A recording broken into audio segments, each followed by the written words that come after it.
এই যে দেখেন বন্ধুরা, যাদের মা নেই তারাই বুঝে মার মর্মটা কত। এই বোনটি বাসায় আসলো, কল্পনা দেখলো। বাসায় যখন এসেছিল মা তখন দূর থেকে হেসে হেসে মেয়েকে এভাবে বুকে জড়িয়ে নিত। মেয়েও হাত বাড়িয়েছিল, মাকে বুকে জড়িয়ে নিত। এই মেয়েটা কল্পনা দেখলো মা আজ নেই, মেয়েটা কান্না করলো। সেজন্য মেয়েটা সামনের দিকে তাকিয়ে দেখলো পুরা ঘরটাই শূন্য। এক পর্যায়ে মেয়েটা বুঝতে পারলো মা তো নেই।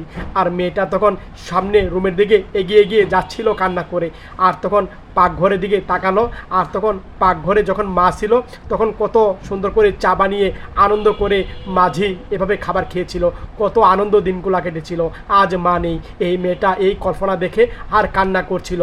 মা তো চলে গেছে অনেক আগেই, পুরা ঘরটা শূন্য হয়ে গিয়েছে, মা নেই। মেয়েটা কান্না করছে। আর তখন আর একটু হেঁটে হেঁটে রুমে গেল, বিছানা দেখতে পেলো একদম ফাঁকা। মা যখন ছিল তখন এভাবে কোলে নিয়ে মা কত কথা বলেছিল। আর তখন মেয়ে মার কথাতে অনেক আনন্দ পেয়েছিল, অনেক খুশি হয়েছিল। আজ মা নেই, মেয়েটা কান্না করছে, বুঝতে পারলো। আর এদিকে ভাবি এসে ডাকলো, আরে বোন তুমি কখন এসলা? আর তখন কান্না করছিল এই বোনটি। আর বলল, কি বলো না কেন? বলো ভাবি এই যে মাত্র আসলাম আমি, আসো বসো, আমি চা বানিয়ে দিচ্ছি তোমাকে, হ্যাঁ। আর বললো, না না ভাবি, আমি এক মুহূর্ত থাকবো না। আর ভালো লাগ কেন? মাত্র তো আসলা তুমি, কেন তুমি থাকবা না? আর বললো, না ভাবি আমার একদম ভালো লাগছে না, শূন্য ঘর, মা নেই, মার স্মৃতি বারবার আমার শুধু মনে করিয়ে দিচ্ছে, আমি চলে যাচ্ছি। আরে দাঁড়াও না, তুমি একটু চা খেয়ে যাও। কোনো কথাই শুনো না।